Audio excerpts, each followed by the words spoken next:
सुलेमान ने कहा कि मलेका के इम्तिहान अक्ल के लिए उसके तख्त की सूरत बदल दो, देखें कि वो सूझ रखती है या उन लोगों में से है जो सूझ नहीं रखते। फिर जब वो आ पहुंची तो पूछा गया कि क्या आपका तख्त भी इसी तरह का है?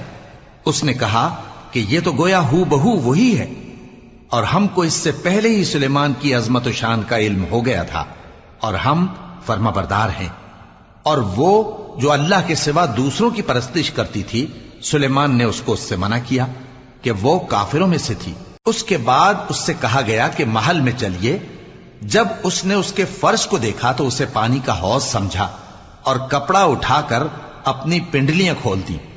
सुलेमान ने कहा, ये ऐसा महल है जिसके नीचे भी शीशे जड़े हुए हैं।